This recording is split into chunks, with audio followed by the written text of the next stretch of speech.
Hi everyone, and welcome to our Fireside CAT. My name is Brad Fortier, and I adopted my cat, Wilhelm von Fuzzy Pants, from the cat adoption team in 2017.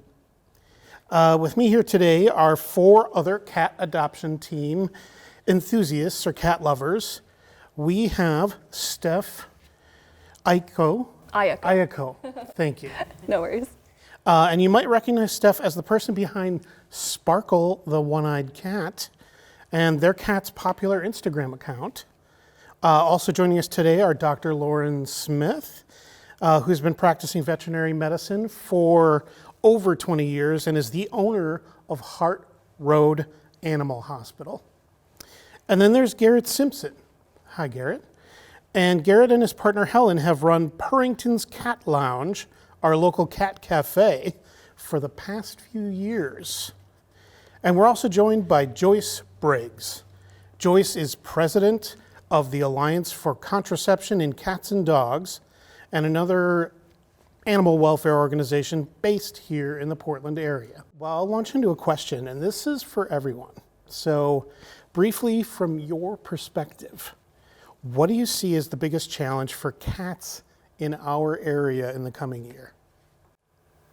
I can answer that. Yeah. I think getting into a veterinary clinic.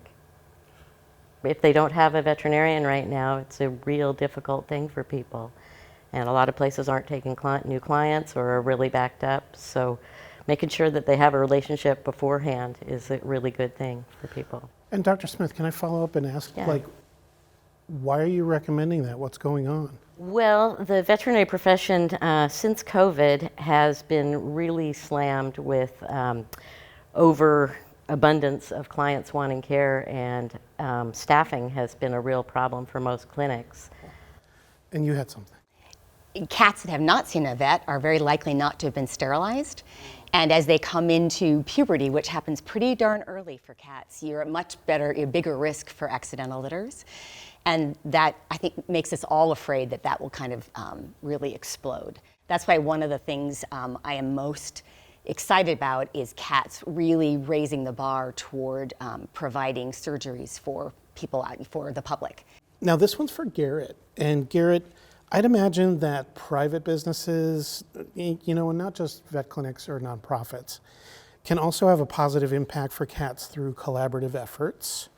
Now, how have you seen more businesses getting involved in caring for cats, and what's most exciting to you about that? Oh boy.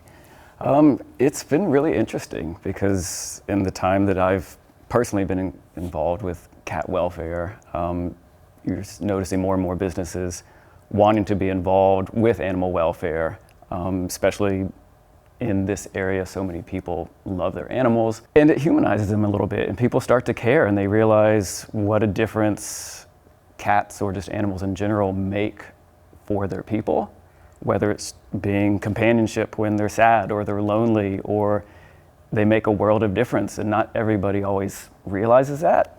So the more cats are exposed or just animals are exposed, whether it's putting them in commercials or you go to a bookstore and there's a shop cat running around or something like that, the more people are exposed to the cats, the more education there is and more people learn, and it helps the cats now, but also cats down the line.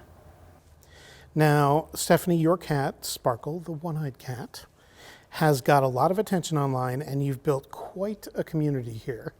So how do you think, or do you think, the internet has changed people's perception of and care for cats? Yeah, social media, especially in the last couple of years, has really just grown and shifted. So it's not just the local community anymore. It's literally a global community. And you can reach people all the way, over in the UK or Asia. And I think it's really powerful because you can even do things like raising funds for organizations, and people from Malaysia or England will say they want to contribute to your campaign, and being able to reach the global cat community is really, really incredible. So what do you see as cats' most important contribution to our community? the cat adoption team was very progressive and innovative during this whole COVID flux where there were so few appointments available. And they did a pilot program with my nonprofit providing this oral contraceptive to cats that were on their waiting lists for spay-neuter. And we tried to focus on those that were pretty high risk of getting pregnant, and it worked out really wonderfully. See, for me personally, my partner Helen and I adopted a special needs kitty from a cat adoption team. So we would take them to our veterinarian and they would send us out to specialists and we would show them all the paperwork for all the work that the hospital had done for a cat adoption team. And they could not believe that one single cat was getting that much care in a shelter environment. It's just kind of reaffirmed that care and that love that they put into the community and to the animals to ensure that the cats are well taken care of. I just wanted to thank you all for such an insightful and personal conversation. Definitely a lot of cat food for thought. And I'm excited to see how Cat Adoption Team and others in our community partner and collaborate to help more cats and people enjoy love, laughter, and companionship. And when cats and people stay healthier and happier, our whole community is stronger. So thank you again for being part of our Fireside CAT.